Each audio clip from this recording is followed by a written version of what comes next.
We thank you for joining us today to learn about the Gallagher Amendment and to discuss how its repeal would impact residential and commercial property owners.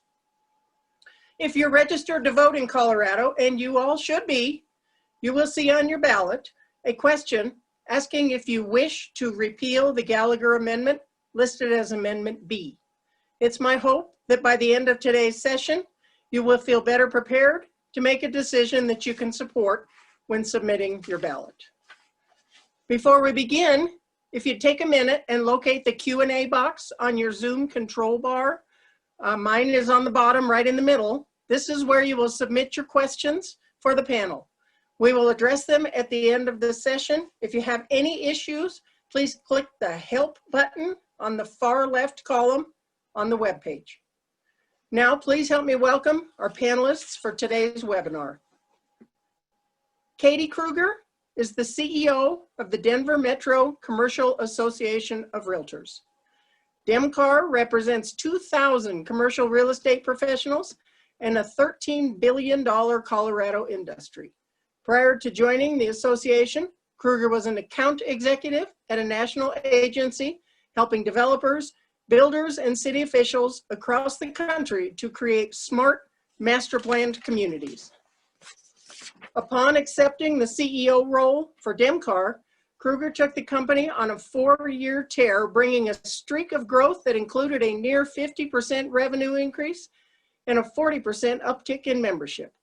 This gained DEMCAR the national spotlight, bolstering Kruger's efforts for community support, and ultimately led the organization to become the largest commercial real estate group in the U.S. Currently, Kruger is the chair for the Colorado Real Estate Alliance, was selected for the 2019 Teach for Americans Champions Circle, and she serves on the executive team for Lift Colorado, an organization that aims to put pro-business candidates into elected office.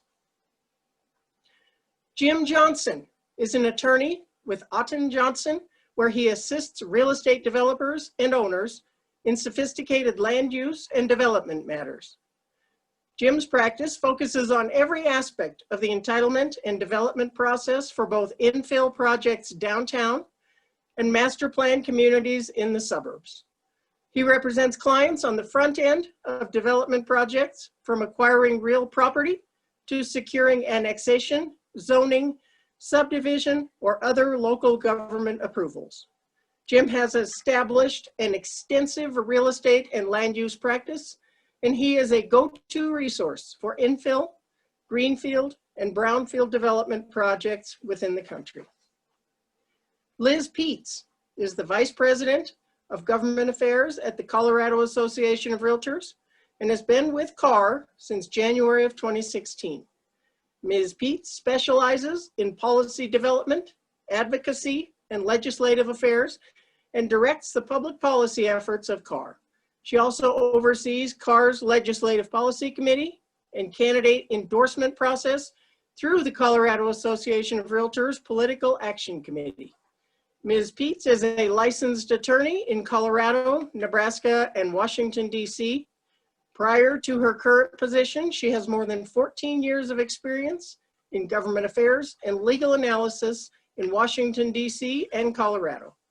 Currently living in Denver, Liz is very active in the community as a leader for the Young Lawyers section of the American Bar Association and serves on the executive boards of the Junior League of Denver and Lift Colorado. Welcome, all of you. And I'd like to begin the discussion, if I could, with Liz Peets. Liz, can you tell us about Gallagher and how it works? All right, I will introduce us to the subject of Gallagher, which is very complicated. I'm going to try to make it as simple as I can by giving you a brief introduction. Gallagher was an amendment that voters approved in 1982 to our Colorado Constitution, and it came about after significant escalations in our residential property taxes in the 1970s. When it was passed, residential property accounted for about 53% of the state's total value of property, and over time has resulted in $35 billion in tax cuts for homeowners throughout the course of its history. It is a formula that requires that 45% of the total amount of state property tax collected come from residential property, and 55% of the total amount of state property tax come from commercial or non-residential property. This, over the years, as residential property has increased in value, has resulted in it declines to meet this 45-55 threshold requirement on the residential side. So our current assessment rates right now are 29% and for commercial or non-residential, and 7.15% residential. Actual property value itself is determined every 2 years by county level officials, except for public utilities and railroads. Those are a special category of property. Local taxing authorities with voter approval set property tax, property mill levies. The assessment rate that determines how much of a property's value is subject to these local mill levies is set by the state and then controlled by this Gallagher formula of 45-55 threshold. The repeal that is on your November ballot is going to remove this constitutional formula and thereby leave the property tax assessment rate to the legislature in statute. But really, the biggest debate about this issue, which we're going to get into today, is what happens next if we repeal this from our Constitution. So that is a brief summary of what Gallagher is, and now we can continue with the rest of our panel. Thank you. Jim, this next question is for you. Does Gallagher have different impacts on rural and urban areas? And if so, will that change if the repeal passes? So, yes, it has dramatic different. It has dramatic implications in the urban and the rural settings, and I think actually that's the impetus for this whole amendment. Really, is one of the foundational principles for why we're even having an election right now on this issue. And the reason is that, as Liz described, there's a 55-45 split on that Gallagher requires for the taxes on commercial and residential real estate, right? And so if you're on the Front Range, where there is, in a Front Range county where there's a lot of urban development and you have a lot of commercial property, then you're going to reap the benefit of having that 29% assessment rate on that commercial property, and you're going to still get significant tax, property tax income. And the property tax income is collected at the county level, and it's used for police, fire, some hospitals, things like that. So valuable county services that counties provide. Education is the primary source of where those funds go. So if in any event, if you're in an urban area, you're going to benefit from the commercial property that's in your area, and you're going to collect significant commercial real estate taxes. If you, however, are in an urban county, you still have those police, fire, educational services that you need to provide. But because this 45-55 split needs to be maintained, the assessment rate for residential property, which is the primary property in those areas, and agricultural property, we can talk about agricultural property in 1 second, the assessment rate continues to go down, and so your revenue from property taxes continues to go down and decreases your ability to provide those services. So it's the rural areas really that are suffering the most right now, because they're not getting their tax base is decreasing pretty rapidly. And so that was one big impetus for having this amendment now, is that these rural areas are just not going to be able to manage. A lot of agricultural property is taxed at the 29% assessment rate, but it's valued at an income approach. So with a statutory discount rate of 13%. And so what happens is you have a lot of agricultural ground, and the value of that ground, actual value as required to be assessed, is very, very low, even though it's assessed at the 29% rate. And so you have agricultural property that's not producing much tax income, and you have residential property that's not producing much tax income, and therefore you have kind of a budgetary crisis. Thank you. Liz, How do property taxes impact a person trying to purchase a home or somebody who currently is a homeowner now?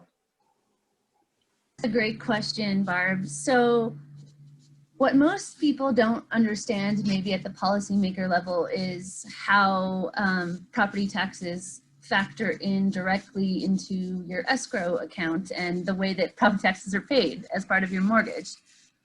We have done some analysis with our realtors and asked them, what does it mean when we increase property taxes? And so for every $50 that we increase in local property taxes amounts, that means about $11,000 less in purchasing power for a potential new homeowner. And if you are a current homeowner or property owner, it means that you would extend the term of your mortgage or the borrower's mortgage for about 15 months. And that increase is equivalent to about $12,000 more in interest paid over time. So every increase in property tax, even a small increment of $50, makes a huge difference just because of the way that we finance property. Well, Jim, how will the repeal alter taxes on residential property? So the repeal, as Liz indicated, not only is there's the 55-45 split for commercial and residential property in the Gallagher Amendment, the Gallagher Amendment also fixes the commercial assessment rate at 29, and then the residential assessment rate floats, right? And so what will happen if the amendment is passed, there is a bill that will go in that's already been passed, but will only become operative if the amendment is successful and repeals Gallagher. That will set the residential assessment rate at the current assessment rate. It will no longer be subject to adjustment based on the assessed value of the every 2 years the assessed value of the property. So it will set the residential assessment rate at 7.15% at its current rate, and that will be fixed for 4 years, and then it will be up to the legislature, as it was before, to set the assessment rates. And so the assessment rates are set, as I think Liz indicated, by the legislature, and the mill levies are set by the local governments. If you don't mind, let me just insert one little piece in here about Tabor. And the reason that's important here is the Taxpayer Bill of Rights was passed was adopted in 1992. The Gallagher Amendment was adopted in 1982. When the Gallagher Amendment was adopted, there was no Taxpayer Bill of Rights in place. And so if the legislature wanted to increase taxes, they could just vote and do that themselves, right? They could alter the assessment rates. They could just do that. It wasn't baked into the Constitution as the Gallagher Amendment did. The Tabor Amendment required that if there's any tax increases, so if local governments want to increase taxes, increase mill levies, there has to be a public vote. And so if you think about it now, what the system we have is we have a system where the legislature cannot alter the assessment rates, and local governments have a lot of trouble increasing the mill levy to therefore increase their tax income because they need to go get a vote to do that, as opposed to just being able to do that as a legislature. And so, I think that's important context for understanding why the Gallagher Amendment repeal on its own is not going to do anything for Tabor. They'll still require a vote for an increase in taxes. It will just allow the legislature to alter the assessment rates and not bake those numbers into the Constitution, right? And so to answer your summary, to get back to answer your question, 7.15% rate will be fixed for 4 years, and then the legislature will be able to do whatever they want to with the assessment rates. The mill levies will still be subject to Tabor restrictions. Thank you. So Liz, if we structure our property taxes differently in Colorado, how are other states looking at property taxes and revenue? Well, that's an interesting question. We actually just got some analysis back, and our sister states, or our Mountain West sister states in Utah and Nevada, structure their property taxes a lot differently than we do. Of course, nobody has Gallagher Amendment 23 and Tabor in the country. We're unique in that realm, but Utah actually requires in their constitution that all tangible property be taxed at a uniform, equal rate in proportion to the property's value.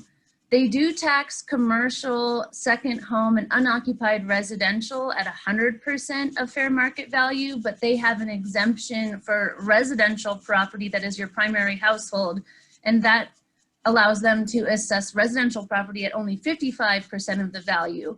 They also have what's called truth in taxation laws, and that essentially helps them limit property tax increases because it requires public hearings to take place when an increase is proposed. Between 1981 and 1985, property taxes increased at about an average of 12% in Utah, but only about 3.8 or 3.6% since 1986. So it does seem to have been pretty effective in Utah. In Nevada, their constitution requires that the state legislature provide uniform and equal rate of assessment and taxation, kind of similar to Utah, but they have a different system. They cap property tax at $5 per $100 of property assessed value. That's a lot of complex math for a lawyer, but they also have a further cap of 3.66 with preserving natural resources. And so their properties is assessed differently, kind of closer to 35% of the taxable rather than the market value. Essentially, the taxable rate is the cost of the land and replacements of improvements. But their local governments have discretion in their tax rates, which is kind of interesting, and especially when we think about Colorado as a local control state, maybe that's something we can consider in the future. But what they did limit is the revenue generation year over year. So essentially, they cannot exceed 6% in revenue increase year over year. So if they make an increase, it can't be more than 6% of last year. And then they also further limit single family primary occupancy and rentals a further 3%. So there are some other systems and other states that we could consider here in Colorado, no matter what happens in November. I think there's some really interesting long-term things we should be thinking about. And I know Katie has some really interesting perspectives on commercial property too. So I'd love to hear from her. Well, Jim, how might the repeal affect the market? That's the million-dollar question, isn't it? Right? I think we've touched on that a little bit already in terms of, you know, the tax rate in a free market economy ought to be built into the purchase price, right? The parties have that the market should have adjusted for taxes, right? And so if that's the case, then I guess one way of looking at it is that the prices won't necessarily change much, right? It's just who's going to pay the taxes and where the tax piece of the settlement statement goes. That's one way of looking at it. Is it's just the prices will essentially stay the same. The other way of looking at it is that prices will go down, right? Prices will go down to account for the increased taxes. So the price of the real estate will go down, so the overall price of the asset is constant. So you know, I think that it really depends on what happens, on how comfortable people feel with the legislature. If we get any other amendments or any other pieces of legislation that restrict the legislature's hand with respect to increases, like the 6% increase I think we heard about in Nevada. Is that what you said? So if they do something like that, where they can put a cap on increases and the market can get comfortable with some certainty, right? The market hates uncertainty. So if we can get some certainty on where that's going to go, I think that the prices will just stabilize around the new norm, right? But I think there is a chance that prices could go down based on the increased tax liability. Thanks, Jim. Katie, why would the Denver Metro Commercial Association of Realtors be neutral on this ballot issue? I know, at first glance, you look at it and you think this could really be good. And you know, I actually love hearing Liz do her introduction over and over on the issue because it's such an incredibly layered topic. And I'm watching some of your questions come into the question box and you're saying slow down. And I'll tell you, we all study it, and it is something where you learn something about unintended consequences of this path or that path. Every time you dig in, you bring more minds to the table. So thanks everybody for being here and caring. There are two reasons why we stayed neutral. One is a reason of waste of resources, and the second is decoupling.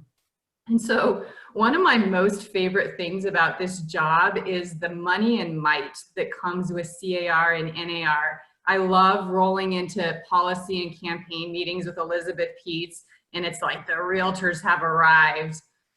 It's one of the best parts of the job. We have a tremendous amount of influence, but with that comes an incredible amount of responsibility. And those of you that serve with Liz in LPC, and you know our friends in DC at NAR, they expect results.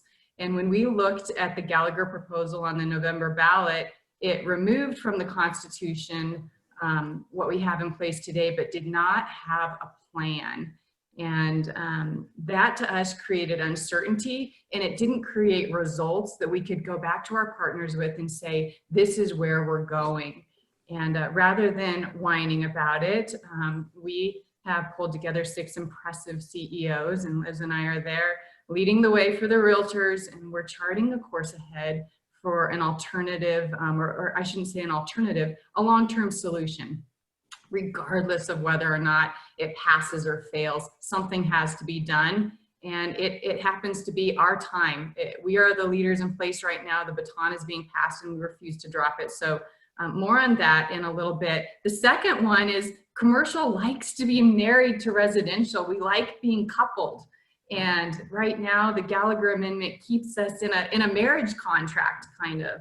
And we know that residential voters, homeowners, when they're quietly sitting at their dining room tables, historically, Coloradans get their ballots and they vote down tax increases. And if you separate commercial from residential and you leave us to the whims of a referred ballot item that could go to the voters, how do we think Coloradans would vote on having business tax increases?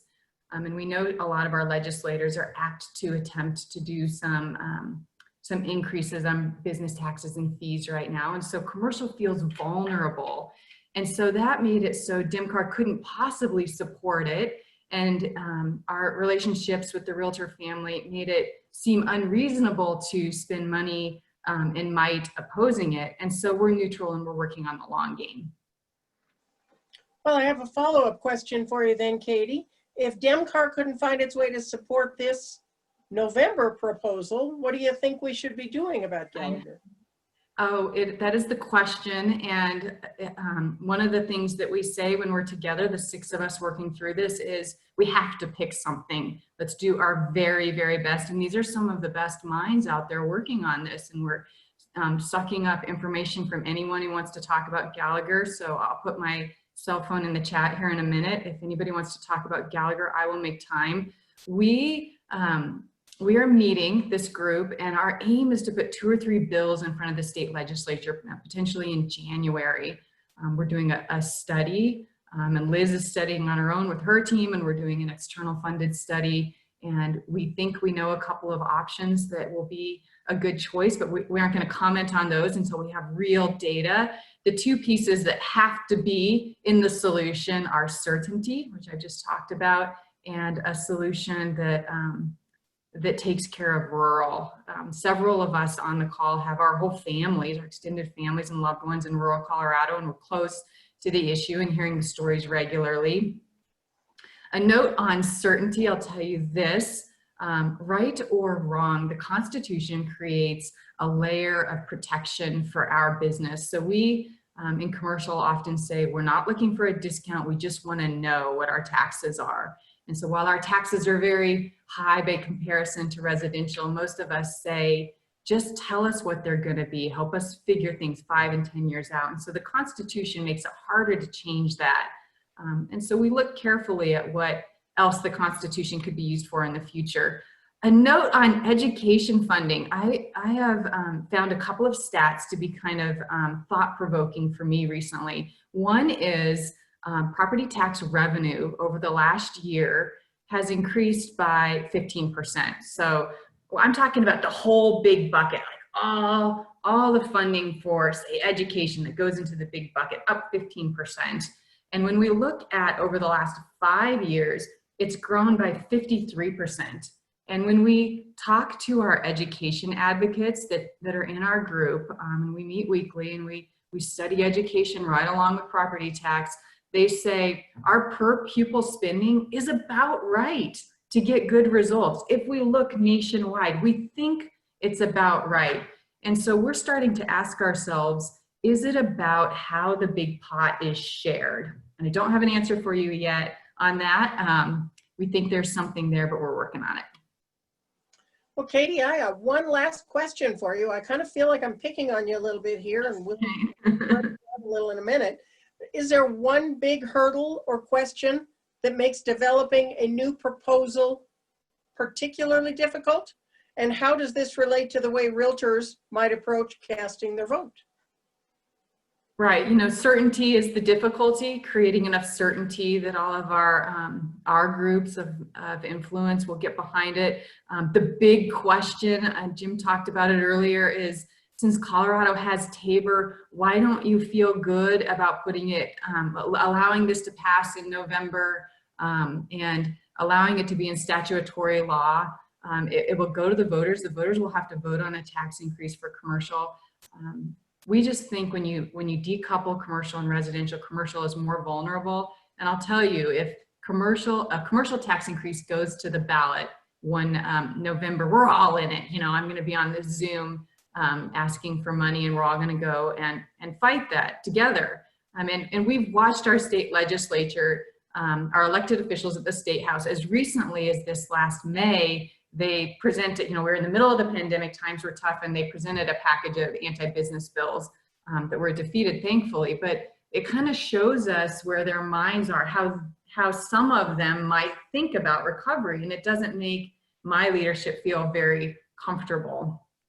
And another note on that is it's not just our elected officials. We have, you know, CAR has helped the realtor family oppose things that have come through as citizens initiatives, like the graduated income tax. A lot of you will remember when CAR was educating our whole community on pushing back against the graduated income tax.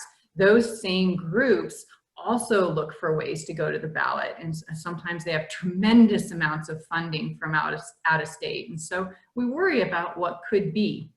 My last thought on this would be, as far as your vote, our message from DMCAR will be a message of neutrality. But if somebody, you know, gets me on the phone and I say, as far as your vote, there's no neutral box on the ballot.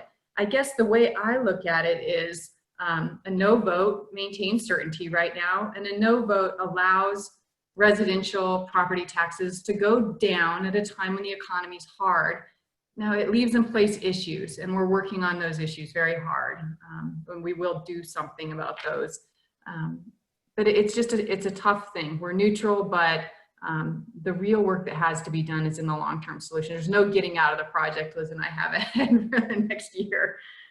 There's no getting out of it. So thanks, Barbara. Thank you so much to all the panelists for this information. And now we're ready to start the Q&A portion.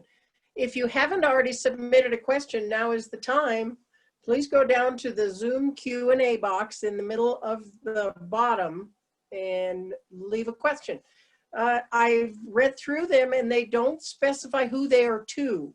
So if somebody wants to just jump right in there and field them. First question, what are people projecting the property tax implications will be after that 4-year mark? I would also like to hear a bit about how higher taxes are something people like to avoid. The $11,000 decrease in purchase power, for example. But Colorado is underfunding education currently, and good schools and services add to property value. It's a long question. Who wants to jump on that one? I'd like to just comment real quickly on the educational funding piece real quick. You know, Katie mentioned the whole bucket and how we're Colorado, the educators they're talking to are adequately funding, and I have no quarry with that. I just want to make sure there's a third piece that we talked about here. There's Gallagher, there's Tabor, and then there's Amendment 29. And I think the reason there's bipartisan support for putting this Amendment B on the ballot to turn over Gallagher is because typically Republicans in the rural area, they want to see it overturned so that they can get taxes to provide the services we talked about earlier. But I think a lot of the Democrats in the legislature are getting pinched with the budget because Amendment 29 requires that the state back fund education at a certain level, right? And that's a formula as well. And so what happens is is the counties collect the tax they can collect, and they dedicate that to education. Whatever the shortfall is based on the formula that's in Amendment 29, the state budget has to back fund out of the general fund. And so because the taxes that these counties are able to collect keep going down, shrinking and shrinking, the amount that needs to be funded keeps increasing and increasing because it's based on inflation and growth.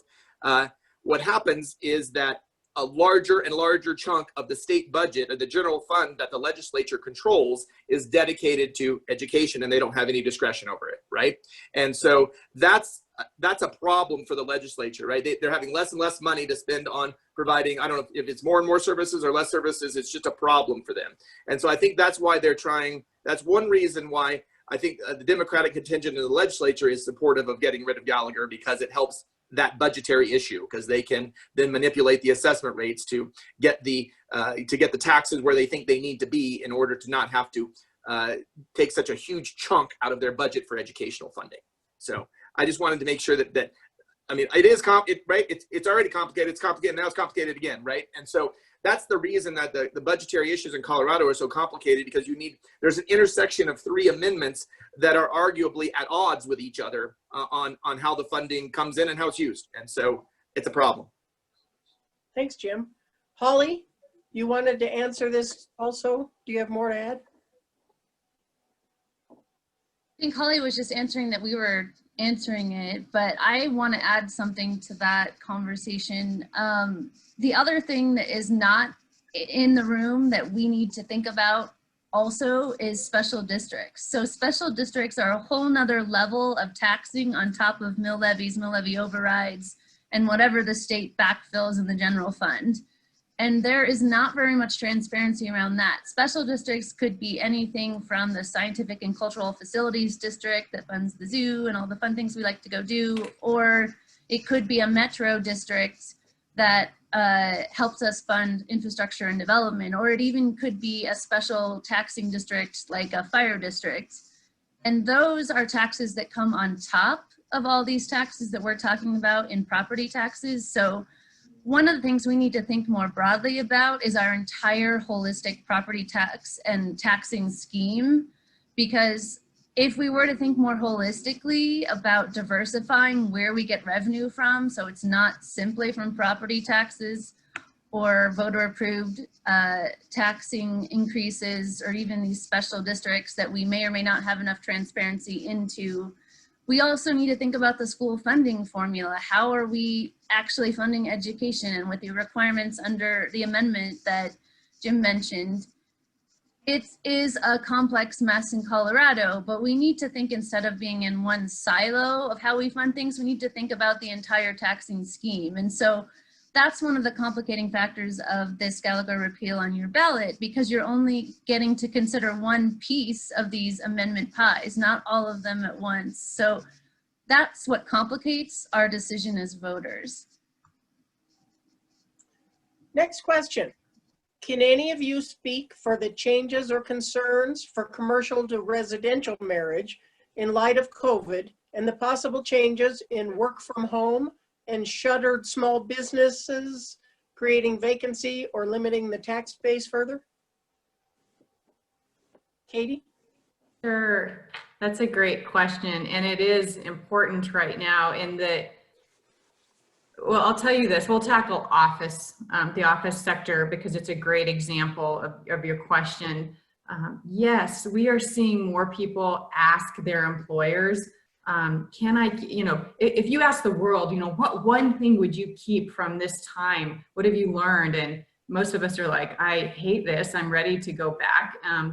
But a lot of people say, if I could keep one thing, I wouldn't mind working from home some. I like this flexibility. We hear it over and over again, and employers are hearing that. And what leads in business in Colorado is talent. So when the talent speaks up, we listen. And I do think that to some degree, there could be a trend where offices use less space. At the same time, we are seeing no slowdown in new companies coming to Denver. Our economic development councils are saying it's as hot. It's like the residential market. It's on fire just as much as ever. And so I predict those offices will be backfilled. So there might be a greater variety of companies within one building that maybe houses 500 office workers. The problem right now with respect to Gallagher is that the snapshot and the valuations of our markets ended in July, right in the middle of it all. And actually, I'm kind of thankful. We should all be sort of thankful that the snapshot ended there and didn't carry forward any longer and watch any of our prices fall, our valuations fall anymore. Because as Liz described at the very beginning, commercial has to be 55% of the formula, residential has to be 45%. So what happens when commercial valuations for the first time come down and we push the whole system down? We're seeing something like a 30% decrease in revenue, which could equate to $500 million less in revenue coming from the Gallagher formula and property taxes the next cycle, just from residential pushing it down, pushing the whole formula down. That's the prediction right now. And we should know before the end of the year if they guessed right. Anybody else, Liz or Jim, do you guys have more color on that than I do? I tried to keep it. No, I mean, I was going to mention that as well, that when commercial rates go down, then all the, everything is pushed down. What I've heard is that they're anticipating that the residential assessment rate, if Gallagher is not overturned in 2021, will be 5.88%. So it'll drop from 7.15 to 5.88, which obviously just exacerbates all the issues that we've been talking about in terms of providing services with less money, and there's just less money, period. And Amendment 29 still requires that more money be given to schools out of the state, the general fund. So it's a vicious circle. I agree that we need to be able to consider all of the options, and that Gallagher is just one little piece, but we need a more holistic approach. We have some issues with how you put things on the ballot and why that can't happen. It would have to happen in kind of piecemeal because of the single subject requirement. You couldn't do it in one vote. It would have to be maybe multiple measures in the same ballot, and so that presents problems. I also think, we're I think generally educated people on this call, and generally can try to work through this, but it's difficult stuff, right? And I think that's one reason why it's tough to put stuff in the Constitution, because then you can't have your electors, whose job it is to educate themselves on these issues and try and understand the interactions of these and pass meaningful legislation that makes sense and works. You can't, I think it's difficult for me and anybody else in Colorado to fully understand how all this works, right? And so it's complicated, and to expect somebody who's voting on a ballot, who may be reading the ballot initiative for the first time when they open their envelope, to understand it, I think it's a big ask. So I'll just say that. Anything else on that one? No? Next question. How does this repeal look in other states that do not have a Gallagher type amendment? What happens to their residential taxes? Sure, I can take that one. Well, Colorado's residential property taxes, because of our Gordian knot of amendments, are the lowest in the country, but it also means our commercial is the highest in the country. In some of our neighboring states that have different systems that don't have Tabor that lets voters approve of tax increases, their residential property taxes are higher. They have increased slowly over time. I think it's debatable whether you think that the legislature is the best conduit for deciding what the property tax rates are. You have to make your own judgment about that. That's part of what you get to vote on in November on your ballot.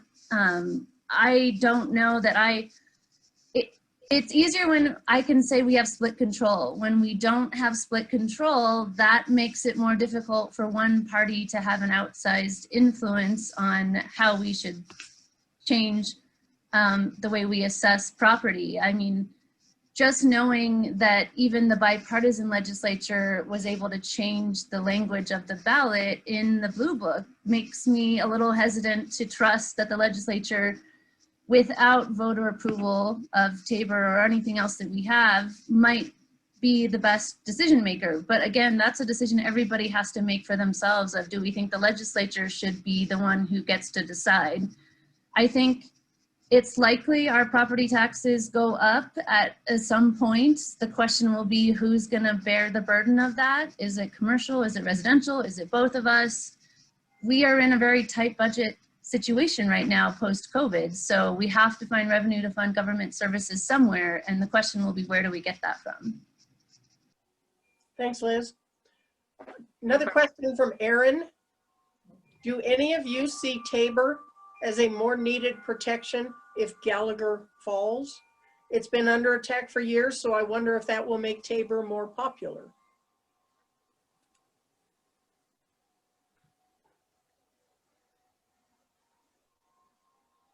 I don't know, that's an interesting question. I'm sitting here thinking out loud.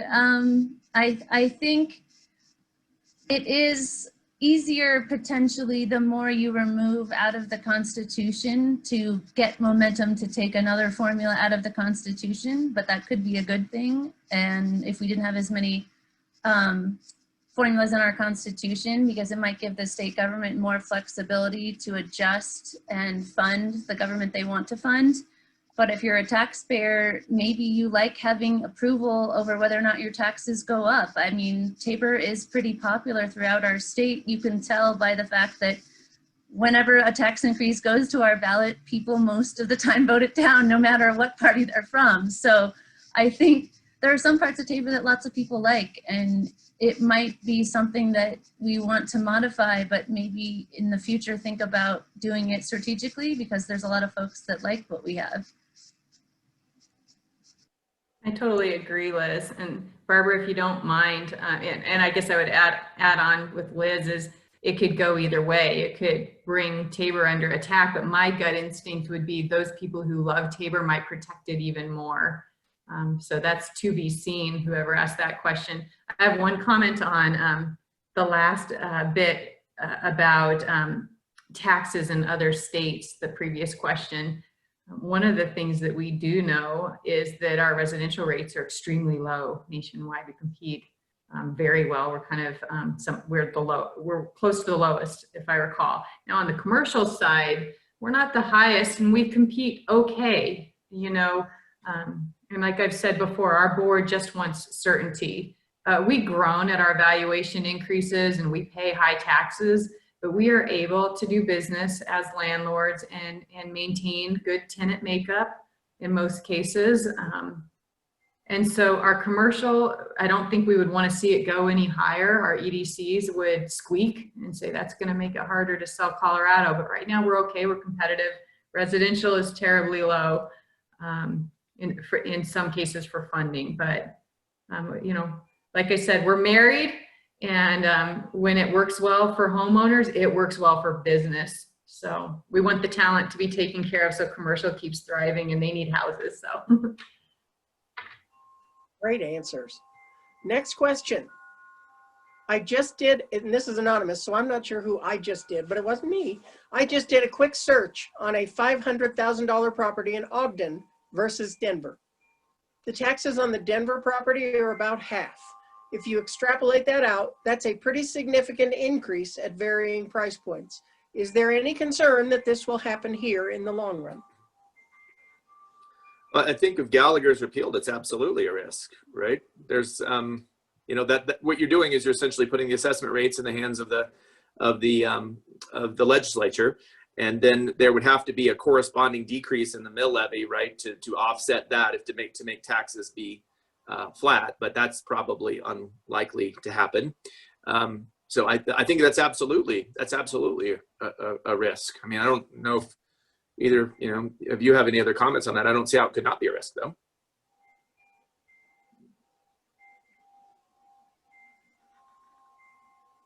No other comments on that. If Gallagher gets repealed, what happens if Tabor ever got repealed? Then we'd be like most other states, I think. We'd be like most other states, and if you didn't like the assessment rates or you didn't like the mill levies, then your remedy would be at the ballot box, and you would not re-elect the incumbent, or you'd elect somebody else who felt, similarly to you with respect to tax policy. The Western states are a little bit unique in how much they let direct democracy kind of alter the Constitution and do that kind of thing. I moved here from back east in 1995, so I've been here for a long time.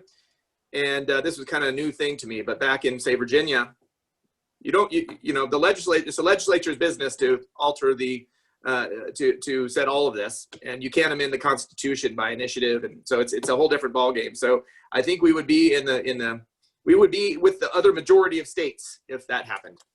And I'll just throw out one little editorial comment. I think that perhaps there's some middle ground here. Maybe the solution is not to make more people comfortable.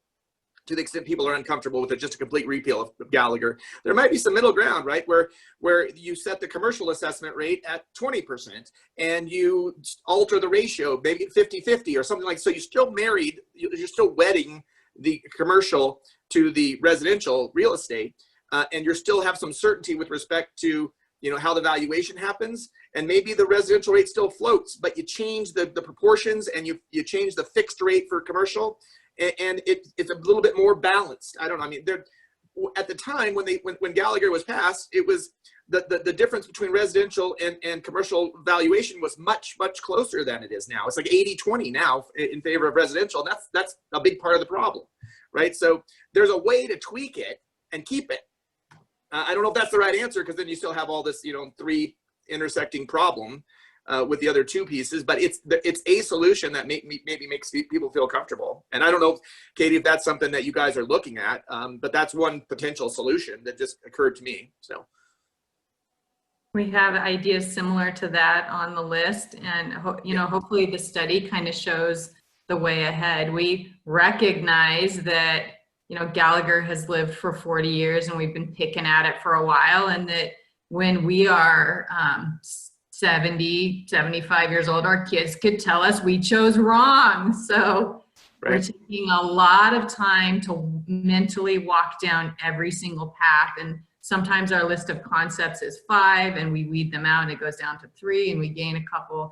I'm telling you, we love to talk to you all and hear and analyze, and we are going to do our very best at our turn carrying the baton. So I do like that for a lot of reasons, Jim. I like that one too.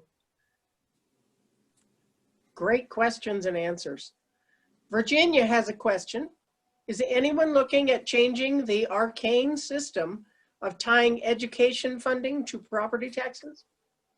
Yeah, actually, that's a great question. We're actually doing some research about that and trying to find out if there are ways to diversify the way the state funds education and lots of other priorities like transportation, childcare, healthcare, housing.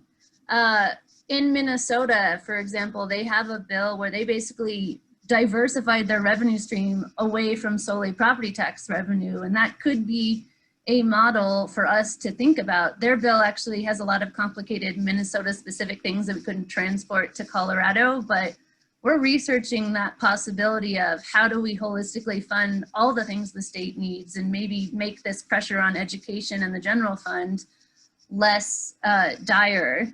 Because over time, Gallagher has not been the, I guess, instantaneous problem that we all see it as now. When it originally came about, it was fairly effective. From 1983 to 1986, the residential property rate remained as high as 21%. It's only since the 1980s that it has gone to this low level in residential taxes. So, I mean, we have to consider the long-term future of Colorado if we start thinking about how do we diversify our revenue streams. And that's one thing we need to do a lot more research on.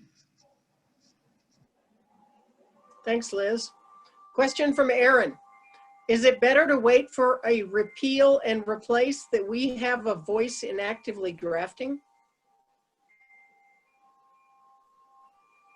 I think so, but I also am feeling very good about the realtor family's neutral position and just not wasting our resources here, and that we will have resource from the realtor family when we do have a solution in place. And And I'll admit it, there are a lot of policy issues out there. You guys are dealing with them in your LPC and your CARPAC meetings. Something had to light a fire and make us take an hour a week and push it forward all summer long and probably through the next year. And so, I would love to think that we would have addressed this sooner, but it's on fire now, and we're for sure going to deal with it now. Thanks, Katie. Oh, here's an interesting question. How do we know Gallagher and Tabor are effective if we are the only state that has them? It's a fair question. Several states have thought about putting in place a Tabor and looked at how much it constrained their state legislature and decided against that policy. We're the only ones who have considered this unique experiment here. I will say, though, that we didn't enact them all at the same time. So it wasn't like we did Tabor, Gallagher, and Amendment 23 all at once. We did them over time to address a certain problem, but then didn't adjust for, and I think this is the problem, right? When you put something in the Constitution rather than statute, sometimes you don't have the same flexibility that you would in statute. But the other element of that is you're at the whims of a citizen legislature, and we have term limits here. So in terms of expertise and understanding of the education funding formula, I respect every one of our joint budget committee members. They have an understanding that I don't think I'll ever innately have, or have to be the one in the chair making the decision. That's tough and hard decisions, especially post-COVID. So while I think there are pieces of it that work, I think we as a state have to decide if we think formulas or the legislature are the right solution. But I think we also want to think about what protections do you want against the whims of a state official making your decision if they are not maybe from an educational background or from a taxing background, because they have to get up to speed on issues very quickly, and they only serve for 2 years at a time in the House and a little bit longer in the Senate, and then they're up for re-election. So that makes it a little bit harder for them to make long-term decisions. Thanks, Liz. Katie, this question is directed to you. Ed would like to know, he said, I understand that Gallagher provides certainty. Would the type of legislation seen in Utah and Nevada, which is equal taxation, also provide certainty for commercial? Is that type of legislation also a solution? Yeah, maybe. I think that's kind of what Jim was getting at. I would think that certainty is something we all want. It stabilizes values, to a point Jim made earlier. It's not just about the, a 50-50 split or a place where it feels comfortable. It's about making it difficult to change, putting in place protections that help us all feel like when we're doing a commercial deal or when we're house hunting or whatever it is, we can look out 1 year when you're house hunting and say, this is my tax rate, or 5 years out when you're inking at least a 15-year office lease. 5 years, 10 years out gives us comfort. And so I think it's about how we put the protections in that make it just difficult to change. I guess why I'm talking a lot about, I'm thinking while I'm talking, we don't mind paying a little more. We just need to know what it is. And so I think it was Jim who said earlier, what if, we're at 19% now, what if you guys are 20% and residential is locked in at 7.1 or something like that? Maybe that's fair. I think while I say we don't mind paying more, I mean more comparatively to residential. I think if there was even a 1% increase on residential, I would have a really hard time in my boardroom. They're sort of at a pain point, but they've accepted it and they're doing business and it hasn't hurt business terribly. But I don't think we want to push it on the commercial side right now. Both sides need to be healthy. So 50-50 could work, but it might be that affordable housing is more of an issue than affordable commercial. Maybe that's a good way to think of it right now. If I could just make one quick, and quick point that occurred to me while Katie was talking as well is that, you know, certainty, everybody wants certainty. Totally agree with that. The issue that I think we have, and this maybe just occurred to me while Katie was talking, and it probably has occurred to everybody else already, is that certainty and formulas work really well when the economy is going at a steady state and everything is kind of predictable, right? The problem that we have is that when there's a crisis, when there's the recession, when there's COVID, when there's something like that, that all of a sudden property values aren't continuing that, you know, kind of just chunk up, you know, they're not increasing reliably at a kind of a steady state rate. There's all of a sudden a crisis. When that happens, I think that you need to be able to react to that, right? And the legislature needs to be able to react to that, and not in a Tabor way that requires, well, now that everything's ratcheted down, we got to give all this money back that we really, really need right now. We can't have a rainy day fund or anything like that. So I think that there needs to be some thinking in terms of formula and control. There needs to be some marriage of the two, I think, for the government to work effectively and to be able to react in a time of crisis. And that's my 2 cents. Thanks, both of you. Next question is to Liz. Have you heard any conversation on ISO ratings if fire departments are not funded correctly while towns and cities keep growing? This would affect purchasing power if insurance goes up. That's a really smart question, Paige. I actually haven't heard anything about ISO or insurance ratings if the fire departments don't have the funding they need.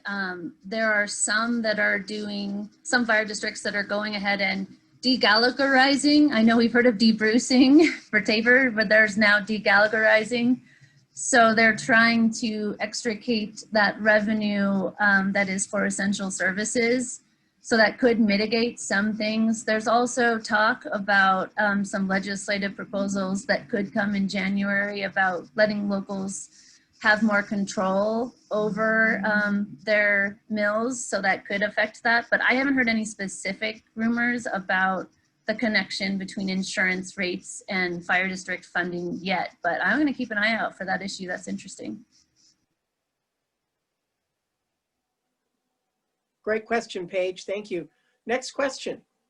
Please clarify what might happen to commercial property if the amendment passes. Sure. So it's our concern that if the amendment passes in November, the assessment rate in the Constitution would be moved to statutory law, which would allow our elected officials at the State House to potentially decide to refer to the ballot a tax increase on commercial. And so it leaves us vulnerable to some legislators who are currently serving in their terms and have very recently proposed a package of anti-business bills that thankfully didn't pass, but it kind of helps us understand their mindset and where they think we're going to recover in this economy. And so it does send a tax increase to the voters. Those legislators have to push a tax increase to the voters. We just are worried that we would have to activate the whole realtor system and go after a no campaign on a tax increase for commercial. So it makes us vulnerable to all of those steps potentially playing out. That's where the discomfort is in our boardroom. Hopefully that makes a little more sense. Thanks, Katie. Cheryl would like to know, so you're saying that if Gallagher is repealed, then property taxes for both residential and commercial will be reduced? And if that is the case, is the concern there will not be enough money available for infrastructure costs?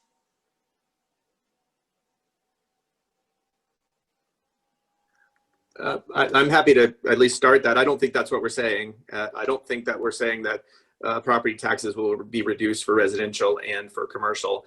I think, as Katie said, that the commercial rate would stay at 29%. I mean, immediately after repeal, let's say it's repealed, taxes will remain exactly how they are right now. There need to be another vote for commercial property taxes to be increased from the 29% rate. And then there would have to be a change in the assessment rate for residential property from 7.1. That's codified for a set period of time. So eventually, I think the fear is that most legislatures want more money, right? And so that they would increase taxes at some point in the future.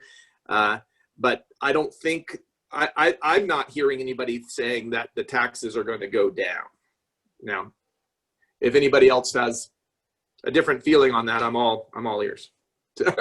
Yeah, I'll say one thing about that, Jim. There are some organizations out there that feel like the vulnerability of pulling it out of the Constitution, that their concern is that our lobbying teams are so good, and they are.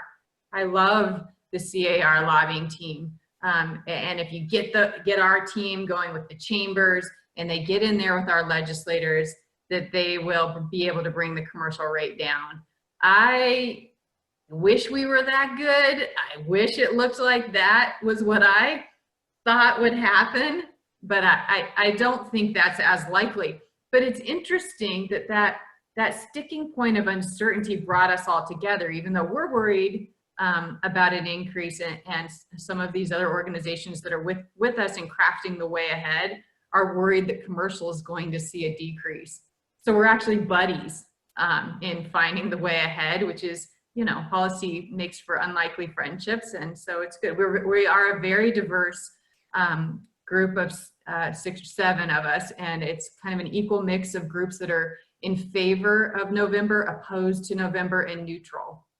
And the Realtor family is not the only neutral group. There's quite a few who kind of feel the way we do. Jim, I wanted to say something earlier. You had said, put the commercial rate at 20%, and I thought you were trying to uptick us one, and you were actually giving us a decrease. So sure, yeah, if you think you can get that done, I'm with you. I'll call you later. Yeah, no, I mean, my point was, right, I think 29% is too high for commercial, and I think probably 7.1 is too low for residential. So I think that we both maybe need to come together a little bit. Maybe it's 20 and 10. Yeah, I'm hearing you better now. I'm with you. Yeah. No, I was certainly not advocating a tax increase for commercial. I represent plenty of commercial property owners. Okay. I understand where you're coming from.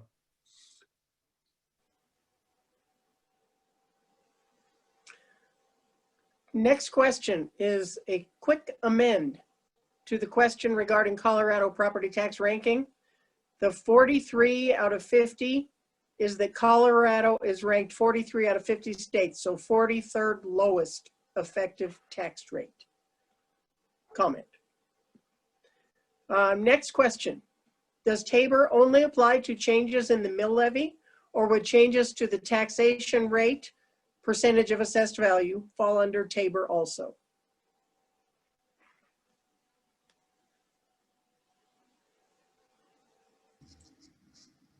So I think if I understand the question correctly, Tabor is tax increases, not the assessment rate. The assessment rate is Gallagher.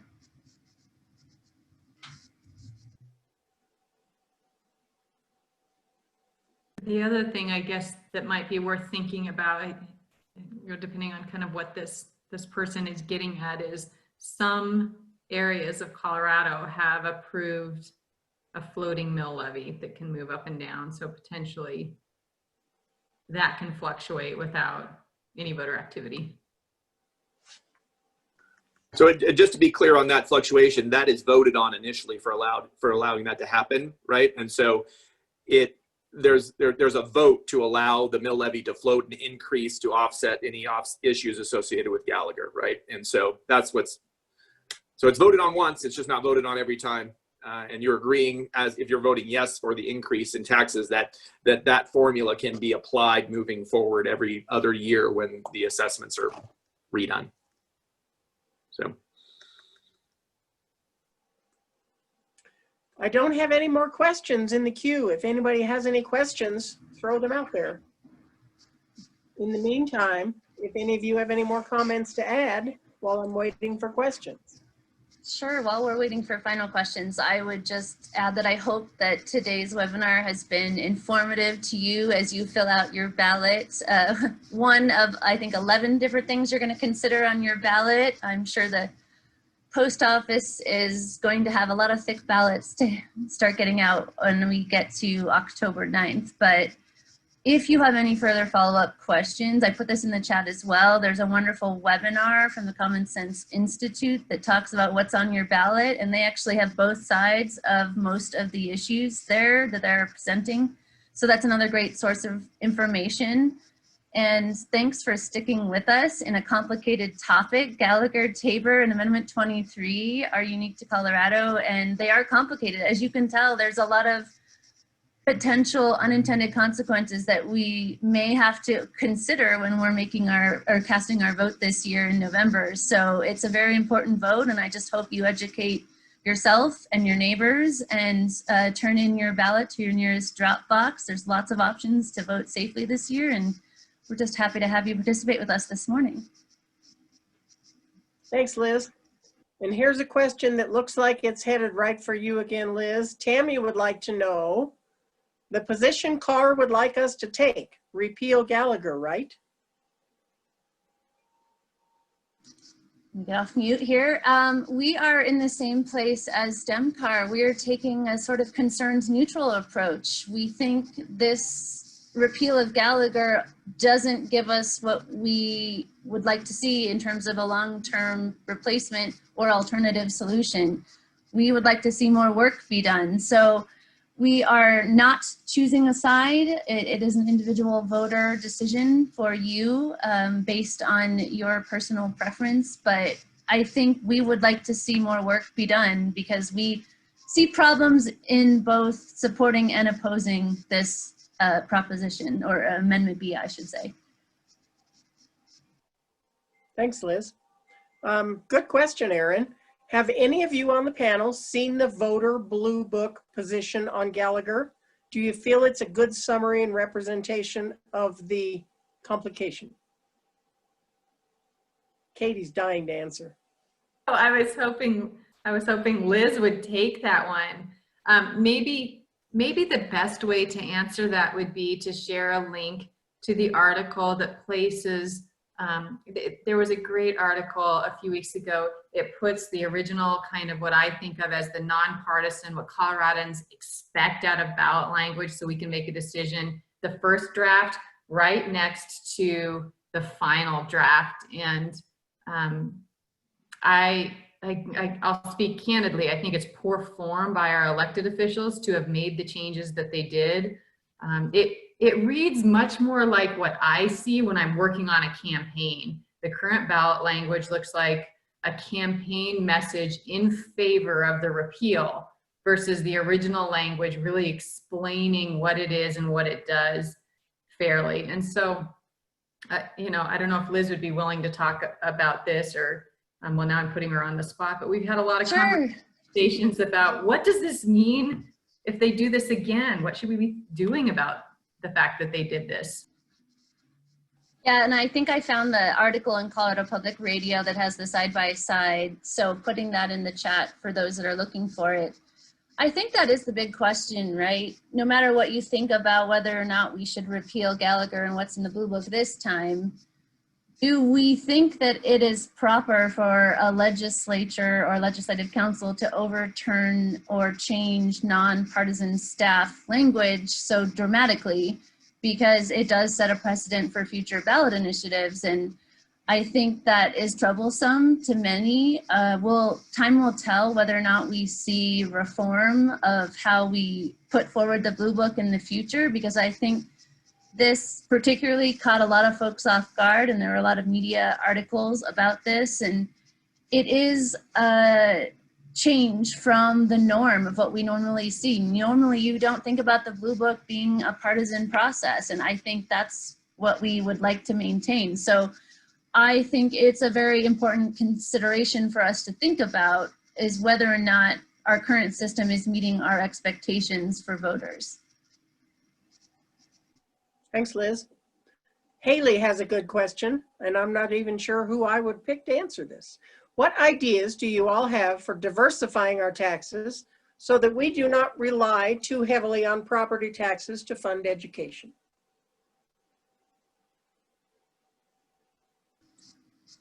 I guess I can take that one. We've been doing a little bit of research here, and I would say we're in the very beginning phases of research, so I don't know that I have a final solution for you, but we're looking at other states to try to determine how do they have revenue. So one of the things that I think makes Colorado so resilient in our economic recovery compared to a lot of other states post COVID is because we do have a very diverse group of industries. We're not just an oil and gas economy anymore. We have green jobs, we have tech, we have aerospace, all these different industries. And one of the things we're looking at is it also possible to diversify our city and county and state revenue bases more adequately? Gosh, it'd be great to capture some of those tourism dollars that we see every year, even in COVID, people driving here to enjoy a relatively free state that's not too closed down to business and recreational opportunity. So I think that is one thing that we should be thinking about. How do we diversify our revenue streams so that we are resilient in times of emergency or economic downturns? And we'll be definitely looking into lots of proposals. I don't have any one thing I would recommend right now, but that's kind of a direction we're interested in forging forward if we can find some good solutions. Thanks, Liz. I got a question here from Cheryl. And this is a great question. I love this.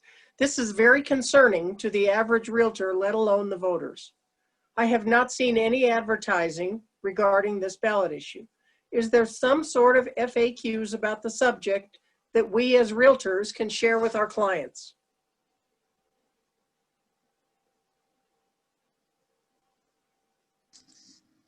Well, I know the card ballot guide is actually coming out later this week, so you will have access to that. It's not specifically on Gallagher alone or our frequently asked questions, but there is also a report from the Common Sense Institute that is pretty comprehensive. It's a little data wonky, but it is very interesting because it shows you the charts of how Gallagher has changed over time. That's another great resource for you.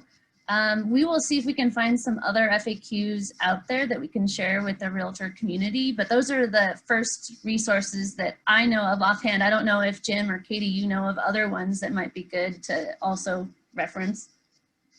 I was doing a little bit of just poking around on the internet last night in preparation for this to see kind of what was out there. And I was amazed at it seems to me most organizations are taking a neutral position like we're hearing today. There's precious little money that's been donated to campaigns on either side of this issue. There's a for and against campaign, but I think the total sum contribution for both organizations was in the $5,000 range, like 1,000 for one and 4 for the other. Like nobody is spending money on this, and I think that's likely to lead to its failure because there's no there's nobody's pushing on either way, and Coloradans, as we've heard already, typically when they see something like that they don't understand or there's not been a lot of publicity on, they just vote no, right? Why not just vote no? We know what the status quo is, we're okay with that. So I don't think there are a lot of good resources out there, honestly. I don't know any more than what you specified, Liz. I was really perplexed by the lack of information this close to the election on this, honestly. I would just add congratulations to all of you who are on this call today. You are amongst some of the most educated on the issue now out there. When I'm out and about doing my meetings or doing my Zooms, and there's a lot on my calendar, I talk to my colleagues, and these are high-level colleagues, and you say Gallagher, and they say, remind me what that is. So, and that's those of us like us all on this call, all of you, people who are kind of, like we're in business, we're paying attention, and oh man, I'm with Jim. It's crickets out there, and that's not good. Right. So the resources then, Katie, are the people on this call, right? You are now the resources to educate your fellow people on what's going on here, I guess everybody has their marching orders now. Yeah, they have yeah. the information. One more question, and this seems kind of geared towards commercial. Haven't heard anything about building sites. Are they also included with the commercial rate in this discussion? Right. So land, yes. Industrial, yes. Retail, all of us are together. Office. all of those investment deals. We're all together. We're all in the same assessment rate group. So yes. And that goes for vacant land as well, regardless, right? Unless you've got a cow or two on there and you're trying to claim agricultural tax status, it pretty much you're assessed. All vacant land is assessed at the commercial 29% rate. Right. Well, following along with that same comment then, Haley would like to know if there is a way to specifically protect rural property if the amendment is repealed.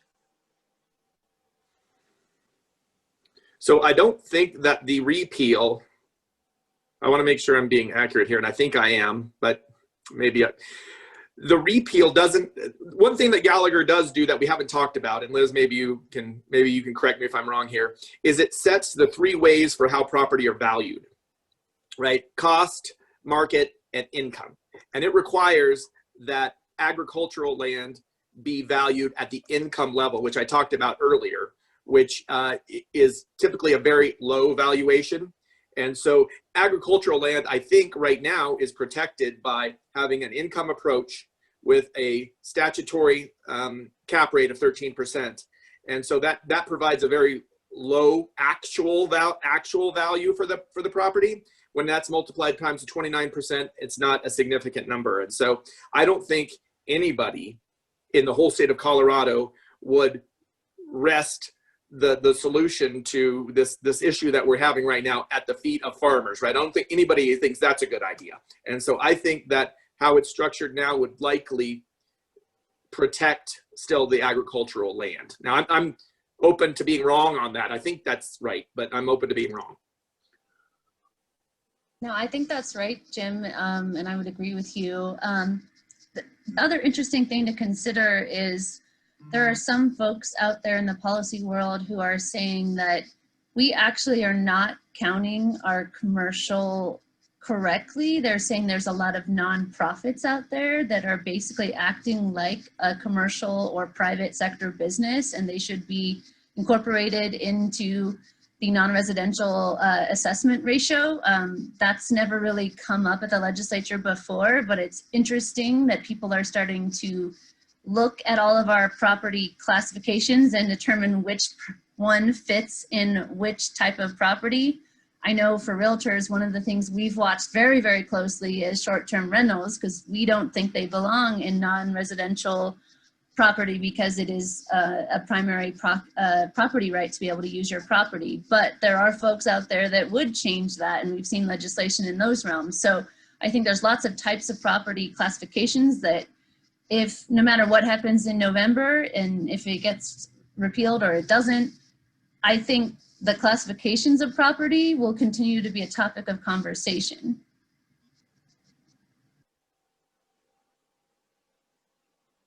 Thank you.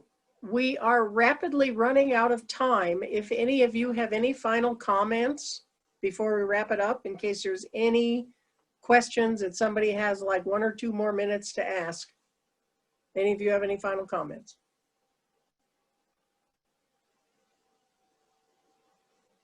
Well, I don't see any more questions. Oh, I see Liz. I think I've already said my final comments, but I defer if my other panelists have any other closing remarks. Again, just thank you everybody for being with us today. Thanks for including me on the panel. I just want to reiterate what Liz, you said at the beginning, or maybe it was Katie, I can't remember. Vote, educate yourself, make sure you're registered, fill out your ballot, and preferably drop it off at a ballot drop-off location. Thank you. Thank you. Thanks for including me. To all of our panelists for joining us. And thank you to all who attended. We hope you learned more about this very complex, but also very important topic. And we are counting on all of you to go out and vote this November. With that said, have a great day, everyone. Thank you.